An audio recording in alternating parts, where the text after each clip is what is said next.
This is my first attempt at reading the Armenian Genocide Project script. My plan is to read all 6 pages and for the time to be 7 to 10 minutes. I'm going to be speaking the way that I would normally present it. If it's too long, I'm going to cut a part out in the final part, but then if it's too short, then I'm going to add a little explanation at the end of the project of me explaining, people recapping, stuff like that. Let me organize these pages because they are not organized, and I feel bad that I disorganized these. So first page.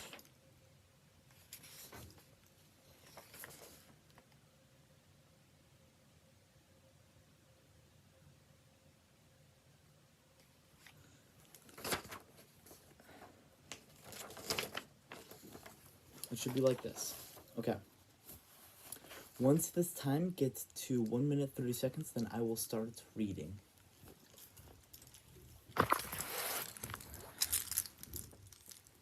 Okay. Despite.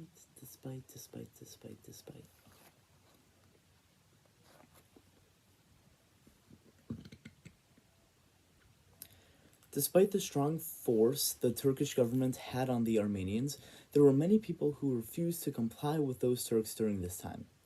The first of those heroes was Hasan Mazar Bey. Mazar Bey protected the Ankara Armenian community by refusing to follow the deportation orders against them. He said, "I am a vali, not a bandit. I cannot do this. Let someone else come and sit in my chair to carry out these orders." Mazar Bey was then removed from his office post in August 1915. Next was Faik Ali Ozansoy Bey. Faik Ali was the governor of Kütahya, the central Anatolian province. He was given deportation orders from Istanbul but refused to implement them. He ordered the deported Armenians that arrived in Kütahya to not go anywhere and to be treated well. Faik was summoned to Istanbul to explain his subordination. When he was gone, the police chief of Kütahya, Kemal Bey, took the opportunity to threaten local Armenians to convert their religion to Islam or be deported. Most Armenians converted, but when Faik Ali returned to Kütahya, he was enraged by Kemal. Kemal was removed from his post. Faik Ali then asked the Armenians if they still wanted to convert to Islam, and all but one remained Christian. Faik was never removed from his post and protected the Armenian population of Kütahya except for the one who converted to Islam. He was deported. Lastly was Mehem Celal Bey. Celal was the governor of the Ottoman Vilayet of Konya and was a symbol of defiance in the face of official orders during the Armenian Genocide. Konya was an area of deportation of Armenians from the western Ottoman towns who get sent on death marches to Syrian deserts. When Celal was in power, he saved thousands of Armenians from deportation. At the beginning of World War I, he was the governor of Aleppo, and when the Armenian deportation began, he assumed it was temporary measures as a result of the war.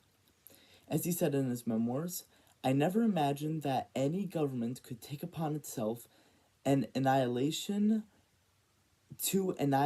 its own citizens in this matter, in effect destroying its human capital, which must be seen as the country's greatest treasure."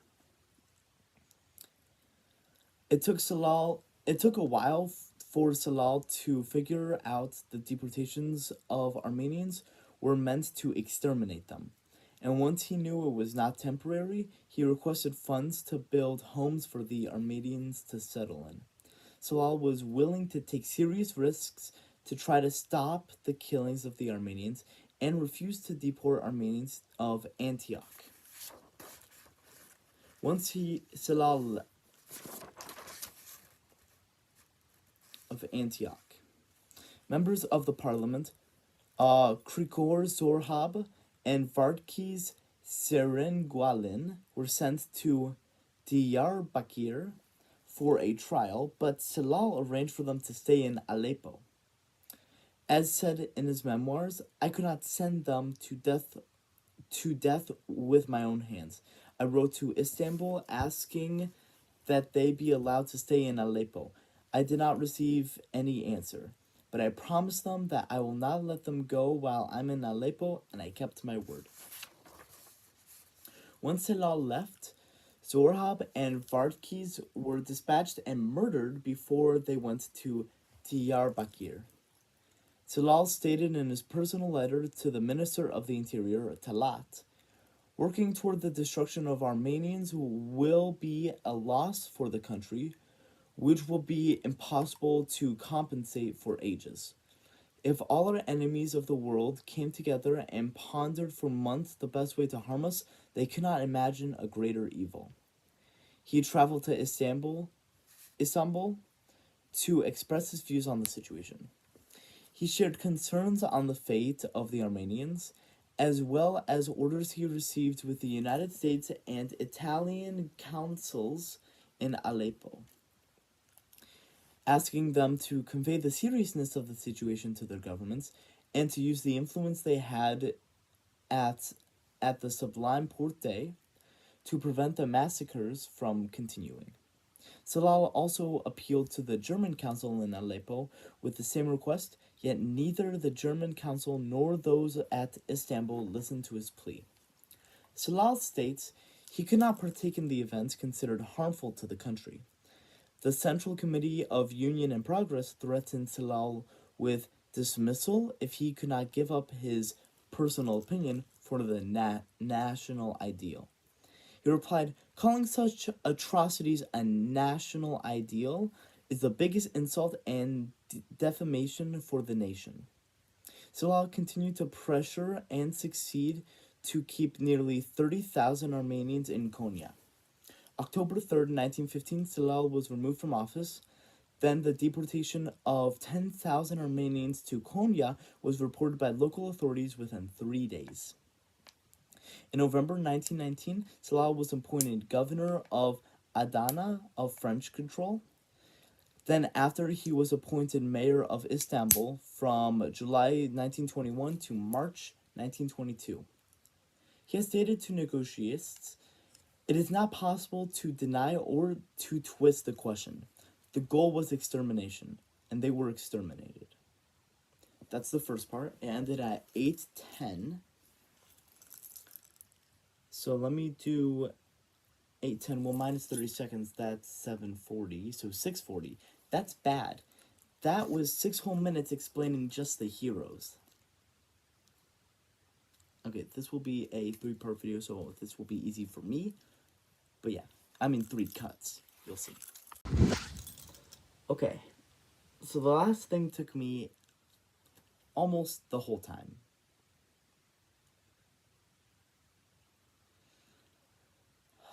And we're not 1/3 of the way done.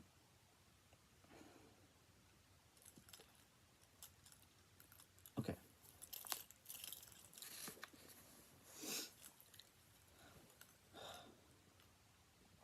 Okay. The world has reacted to and tried to resolve the genocide aftermath. The Armenian Genocide, the Essential Reference Guide by Alan Whitehorn, documents European and American actions to the genocide. Page 25 to 27, International Reaction. May 24th, 1915, the allies of Tsarist, Russia, Britain, and France, issued a formal warning stating that they will personally hold responsible all members of the Ottoman Young Turk government that were involved in the crimes against humanity. This warning unfortunately did not stop the Ottoman regime from their genocide, but would become a landmark human rights declaration and a pioneering step in the formation of international law. October 1918, the Ottoman military surrendered, reaching the end of the Great War. The end of the First World War brought hope of a new era to relieve the Armenians, but the Armenians would need overseas international organizations to provide humanitarian assistance after the atrocities. The major European powers decided to release many young Turks officials too, in exchange for the release of British prisoners. A part of the Paris Peace Treaty process was discussing the fate of the Armenians.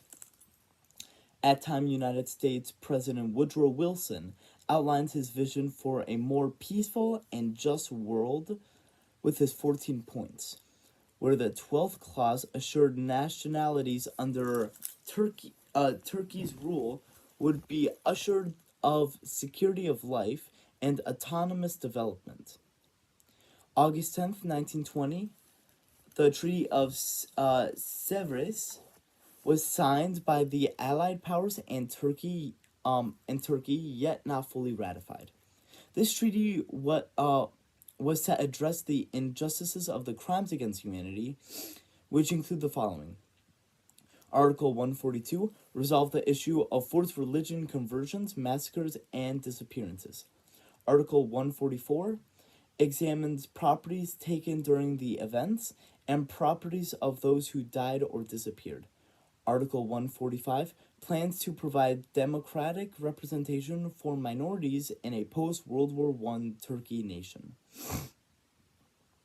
Article 228 tells Turkey to fill out the documents for the prosecution of offenders. And finally, Article 230, those who are guilty of the massacres would go for tribunal or for court. They mention a clean way to resolve many issues is an independent Armenian nation that will house refugees and orphans.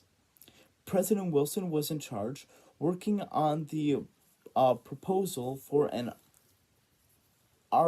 arbitration award, which would delineate the lands and borders for a new, stable, and viable Armenian homeland. This report was completed November 22nd, 1920, but the plan was stillborn or was not fully developed. On the other hand, Turkish nationalism would reawaken. Mustafa Kemal, later called Ataturk, the Turkish nationalist military hero of Gallipoli, opposed treaties that would weaken the Ottoman Empire. He favored the Treaty of Lausanne, which stated that Turkish war crimes and Armenian nationhood were ignored. The Armenian people were greatly disappointed by the turn of the international diplomacy. August 27th, 1939, Nazi dictator Adolf Hitler declared in a speech, "Who today, after all, speaks in the annihilation of the Armenians?" Hitler believed if there is an aggressive imperialistic war, he could get away with mass genocide. David Harris, CEO of American Jewish Committee, gave his thoughts in a blog posted April 26, 2021. David accounts AJC leaders after the Second World War who testified to the United States Congress in 1950, saying, if there had been a law punishing the act of genocide, not only will Turkish rulers who ordered the exterminations would have been brought to justice, but Hitler would have known he could not have committed the genocide with impunity or the freedom of punishment.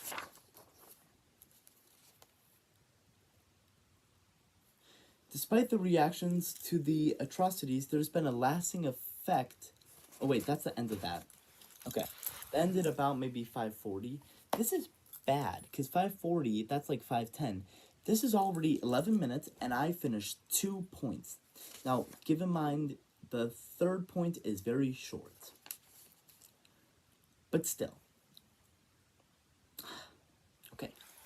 I'm going to wait till the time says 30, and then I'm going to record my next point. So far it's been like 7:40 and then 5 minutes, like 10 seconds.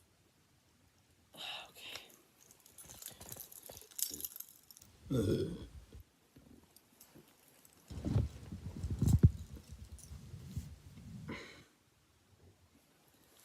Despite the reactions to the atrocities, there has been a lasting effect of the genocide to this day. David Harris in the aforementioned blog displays Turkey's views of the events and their denial of the facts and any historical responsibility for the tragedy. He states how important it is to name these events a genocide. Something fundamental was missing. That something was honesty, sacrificed on the altar of political expediency. David recounts on a call asking why he and the Armenian Jewish Committee were so active to commenting on the Armenian genocide and why this should be a Jewish concern.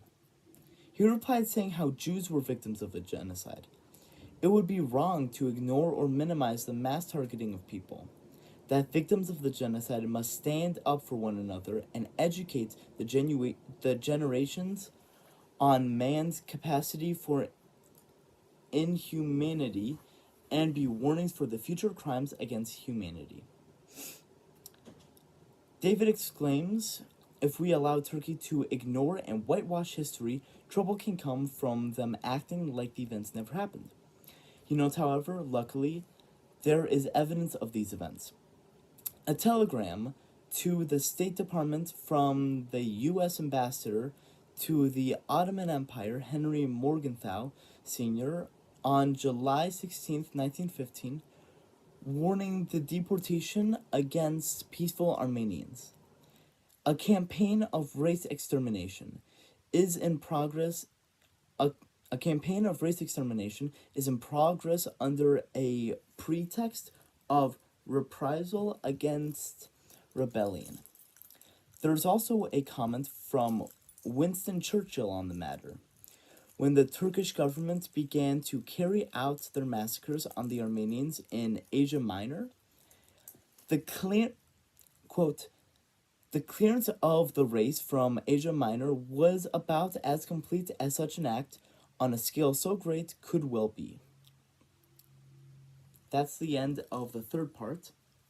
Given it was 2:50, that means it was like 2:20. 2 minutes 20 seconds for me to say that. Okay. Nice. I got one more point that is it long? It's practically 2 whole pages. So, yeah. Again, once my timer thing gets to 30 seconds, then I'll be recounting it.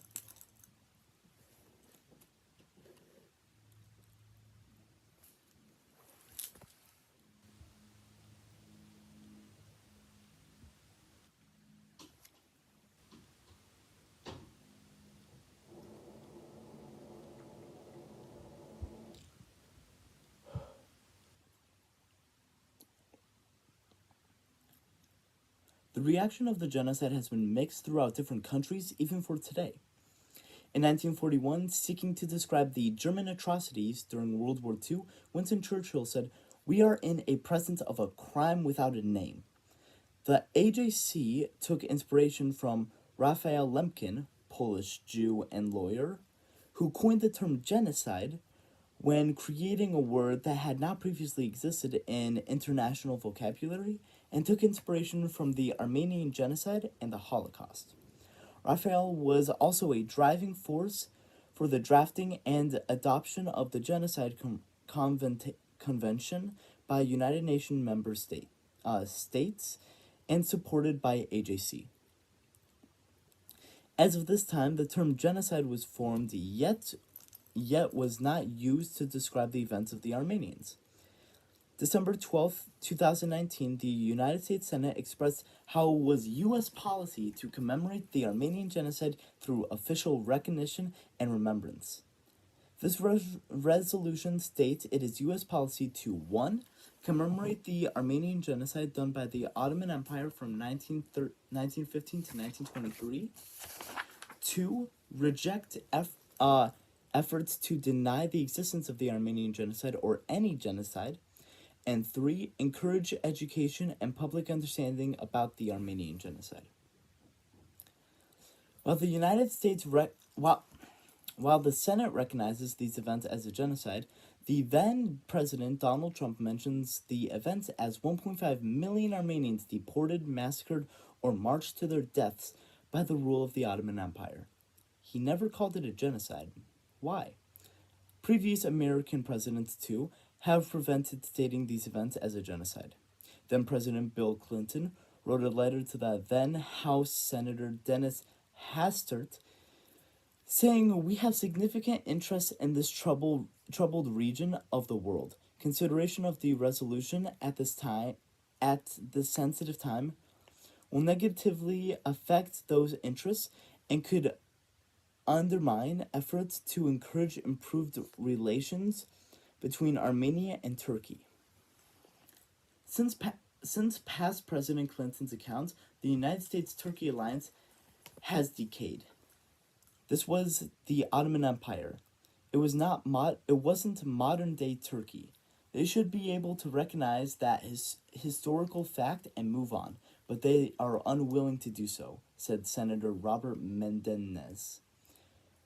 When the United States House honored and noted the events as a genocide, the Turkish President Recep Tayyip Erdogan noted the vote as worthless. More than that, Mr. Erdogan described it as the biggest insult to Turkish people, as the vote happened on Turkey's National Day. On the contrary, the Armenian Prime Minister Nikol Pashinyan praised the vote as a bold step towards serving truth and historical justice. The United States House votes resulted in 405 to 11 in favor. House Speaker Nancy Pelosi joined her colleagues in solemn remembrance of one of the great atrocities of the 20th century. Then presidential candidate Joe Biden tweeted, "By acknowledging this genocide, we honor the memory of its victims and vow never again."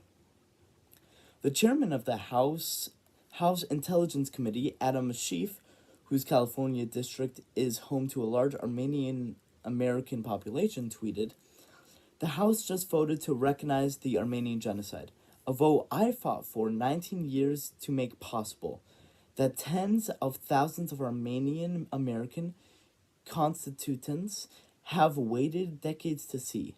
We will not be a party to genocide denial. We will not be silent. We will never forget." Previous attempts to pass the vote were thwarted by concerns that it could damage relations with Turkey, a NATO ally, and intense lobbying by the Turkish government. Reactions of the U.S. House's decision were not liked. Turkey strongly condemned the move. Turkish President Mr. Erdogan said Turkish Parliament would respond to the House vote saying, This step which was taken is worthless and we do not recognize it." Earlier, former Minister Mevlut Cavusoglu called the House vote null and void and was revenge for the offensive in Syria. Armenia's government, who has long campaigned for international recognition for these events, took a different view. Their foreign ministry thanked United States lawmakers for their overwhelming commitment to truth, justice, and humanity. Then United States Ambassador to Turkey, David Satterfield, was then summoned by Turkish Foreign Minister over the matter whether it was not genocide. If not genocide was the question centered on the vote. Many historians, governments, and Armenian people believe the actions were centered on the vote. Many historians, governments, and Armenian people believe the actions were genocide, although there had been many scholars who questioned this. Turkish officials accept the fact that atrocities were committed, but argued there was no systematic attempt to destroy the Christian Armenian people, as not only Christian Armenian people died, but also many innocent Muslim Turks in the turmoil of war. April 21st, 2021, then President Joe Biden on Armenian Remembrance Day gave a statement recognizing the Armenian genocide, giving details to the Armenian people, their deportation and deaths, to mourn and honor them. David Harris pointed this out, hoping Israel joins the countries that classify those events as the Armenian genocide. Turkey, however, has threatened Israeli and Jewish interests. Even in Whitehorn's novel, the Turkish nation has threatened and acted against governments who recognize the Armenian genocide. David states, however, with the memory of the Holocaust, Israel should understand the recognitional impacts more than Turkish's thuggish behavior. Winston Churchill even said, "A nation that forgets its past has no future." Okay, this ended like at 7:50, so that meant it was like 7:20. So that means I have 7 times 60 plus 20 times 2, because it was this and that one, and then 610, so 6 times 60 plus 10, added to the number before,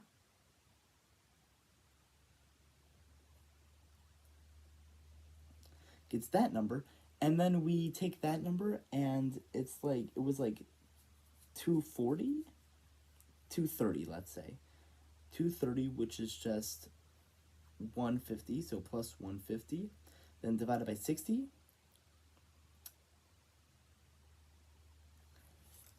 The presentation is 23 minutes long. It's supposed to be 7 to 10.